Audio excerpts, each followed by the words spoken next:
দেখো এই অঙ্কে বলছে যে 9 যোগ 7 যোগ 5 যোগ ধারাটির n সংখ্যক পদের যোগফল দেওয়া আছে -144। এখান থেকে আমাদের কী করতে হবে, n এর মান নির্ণয় করতে হবে।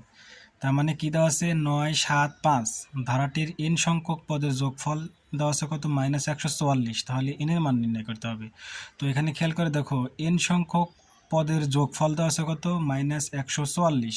তাহলে n সংখ্যক পদের যোগফল নির্ণয়ের সূত্র কি, দেখো আমরা জানি যে n সংখ্যক পদের যোগফল নির্ণয়ের সূত্র হচ্ছে n/2 into 2a plus n-1 into d। এটা আমরা কি জানি, n সংখ্যক পদের যোগফল নির্ণয়ের সূত্র। এটা আমাদের কি ছিল, n সংখ্যক পদের যোগফল নির্ণয়ের সূত্র। তো একটু খেয়াল করে দেখো আমাদের এখান থেকে এই n সংখ্যক পদের যোগফল নির্ণয়ের সূত্র বের করতে হলে আমাদের কি লাগে, এখান থেকে এর মান লাগে এবং ডির মান লাগে। যেহেতু n সংখ্যক পদের যোগফল দেওয়া আছে এবং n এর মান নির্ণয় করতে হবে, তো n এর মান নির্ণয় করতে গেলে তো এখানে আর n এর মানের দরকার নাই, আমাদের কি মান দরকার, শুধু এর মান দরকার আর ডির মান দরকার। তাহলে প্রথমত এই ধারা থেকে আমাকে কি করতে হবে, এর মান এবং ডির মান বের করে নিয়ে আসতে হবে। তো দেখো এই ধারা থেকে আমরা কি মান, এর মান এবং ডির মান বের করে নিয়ে আসি। তো দেখো প্রদত্ত ধারা এত 9, 7, 5 ধারা দেওয়া আছে, তাহলে আমাদের এর মান বের করার সূত্র কি, এখানে সমান্তর ধারার প্রথম পদ, সমান্তর ধারার প্রথম পদকে এ দ্বারা প্রকাশ করা হয়। তাহলে প্রথম পদ দেওয়া আছে কত আমাদের, 9 লিখলাম। তাহলে সমান্তর ধারার সাধারণ অন্তর, সমান্তর ধারার সাধারণ অন্তরকে ডি দ্বারা প্রকাশ করা হয়। তাহলে সাধারণ অন্তর বের করার সূত্র, প্রথম দিকে অঙ্কগুলোতে আমরা সূত্র লিখে দিয়েছিলাম, এখন আর সূত্র লিখে দেবো না। তাহলে অন্তর বের করার সূত্র দ্বিতীয় পদ বিয়োগ প্রথম পদ। তাহলে দ্বিতীয় পদ কত আছে আমাদের 7, সূত্রের বিয়োগ প্রথম পদ কত আছে 9। তাহলে 7 থেকে -9 বিয়োগ করলে কত থাকে, -2। এটা আমাদের ডি। এখন অঙ্ক দেখো কি বলছে যে n সংখ্যক পদের যোগফল দেওয়া আছে কত, -144। তাহলে আমরা এখানে লিখব যে এখন n সংখ্যক পদের যোগফল, n সংখ্যক পদের যোগফল সমান -144। ভালো করে খেয়াল করে দেখো আমাদের প্রশ্নেই দেওয়া আছে যে n সংখ্যক পদের যোগফল -144। আমরা ওই কথাটাই লিখছি, n সংখ্যক পদের যোগফল -144। এখন খেয়াল করে দেখো এখান থেকে আমাদের কিসের মান বের করতে হবে, n এর মান বের করতে হবে। তো দেখো আমরা জানি n সংখ্যক পদের যোগফল নির্ণয়ের সূত্র কি, n সংখ্যক পদের যোগফল নির্ণয়ের সূত্র আমাদের n/2 into 2a plus n-1 into D. এটা আমাদের n সংখ্যক পদের যোগফল নির্ণয়ের সূত্র, ইকুয়াল -144 দেওয়া আছে, 144 লিখলাম। এখন খেয়াল করে দেখো n/2 গুণন, দেখো এর মান বের করেছিলাম কত আমরা, 9, তো এর মান 9 বসাইলাম, প্লাস n-1, যেহেতু n এর মান বের করতে হবে এই জন্য n এর কোনো মান বসাতে হবে না। ডি এর মান বের করেছিলাম কত, -2, তাহলে এখানে কত লিখবো, -2 সমান -144। দেখো n/2 ইন্টু 9 দুগুণে কত হয়, 18।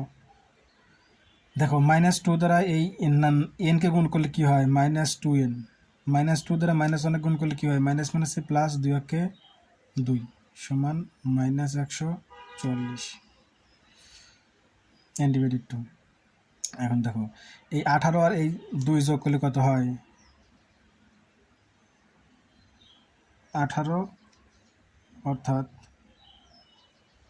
18 আর 2 যোগ করলে এখানে খেয়াল করে দেখো, তো খেয়াল করে দেখো 18 আর 2 যোগ করলে কত হয়, 20 বিয়োগ 2n সমান -144। আচ্ছা এখন খেয়াল করে দেখো যে n/2, এখন দেখো এখানে 20 আছে, এখানে 2n আছে, তাহলে এই এর ভিতরে দেখো কত কমন যায়, 2 কমন যায়। তাহলে 2 কমন, এখানে কী থাকে, 10 দুগুণা 20 বিয়োগ n সমান -144।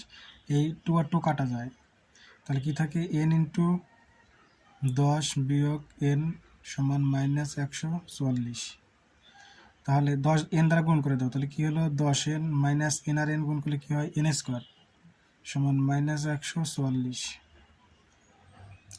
দেখো মাইনাস n স্কোয়ারকে এই পাশে নিয়ে আসলাম প্লাস 10n আর মাইনাস 144 এই পাশে নিয়ে আসলে প্লাস 144 হয়ে যাবে ইকুয়াল এই পাশে কিছু নাই মানে কত আছে 0।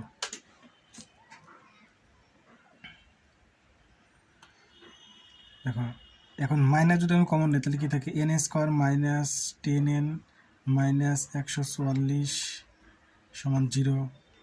তো দেখো এই মাইনাস এ পাশে গেলে কি হয়ে যাবে 0 হয়ে যাবে n square minus 10n minus 144 সমান 0। এখন আমাদের কী করতে হবে এটাকে মিডল টার্ম আকারে লিখতে হবে। তো দেখো মিডল টার্ম আকারে কেমন লিখতে পারি বা দেখো n স্কোয়ার মাইনাস দেখো 18n প্লাস 8n মাইনাস 144 সমান 0। মিডল টার্ম জিনিসটা কি যে এই দুইটা সংখ্যা গুণন করে আমাকে এই তৃতীয় সংখ্যাটা হতে হবে। তো 18 আর 8 গুণ করলে হয় 144, এই প্লাস আর মাইনাস গুণ করলে কি হয় মাইনাস। আবার দেখো এই দুইটা যোগ বিয়োগ করে আমাকে মাঝখানের সংখ্যাটা মিলতে হবে। তো 18n থেকে প্লাস 18 বিয়োগ করলে মাইনাস 10n হয়, মিলে গেছে। তো দেখো এখন এখান থেকে আমরা কি কমন নেবো n কমন নেবো। তো n কমন নিলে কী থাকে n মাইনাস 18 প্লাস এখান থেকে আমরা কী কমন নেব n কমন নেব। n কমন নিলে কী থাকে সরি এখান থেকে আমরা 8 কমন নেব, 8 কমন নেব। কমন নিলে কী থাকে n মাইনাস 18 সমান 0, অর্থাৎ এখানেও যা আসবে আমাদের এখানেও তাই আসতে হবে। আচ্ছা আমি এখানে করে দিচ্ছি। এখন দেখো এখানে n মাইনাস 18 n মাইনাস 18 কটা আছে দুইটা আছে না, তাহলে n মাইনাস 18 আমি একটা কমন নেব। তাহলে একটা কমন নিলে কী থাকে n প্লাস 8, এই জন্য কী লাগবো n প্লাস 8 সমান 0। তো দেখো n মাইনাস 18 n প্লাস 8 দুইটা সংখ্যা আছে, তো আমি একটা লিখবো n minus 18 equal 0 n minus 18, এটা একটা সংখ্যা। আর আরেকটা সংখ্যা আমরা এভাবে লিখতে পারি দেখো যে n প্লাস 8 সমান 0 আবার n সমান কত মাইনাস 8, তার মানে কি n সমান মাইনাস 8 গ্রহণযোগ্য নয়, অর্থাৎ মাইনাস মান গ্রহণযোগ্য নয়। তার মানে মাইনাস মান যদি গ্রহণযোগ্য না হয় তাহলে এর মান কত হবে, তো অতএব n সমান কত হবে 18। তার মানে আমাদের এই 18ই অ্যান্সার। তো এইভাবে আমাদের সমষ্টির অঙ্কটা করতে হবে। অঙ্কটা বোঝার জন্য স্কিপ না করে যেখানে বুঝবে না দরকার হলে একটু ব্যাগে আসবে, ব্যাগে এসে বারবার দেখবে, দেখলেই অঙ্কটা বুঝতে পারবো।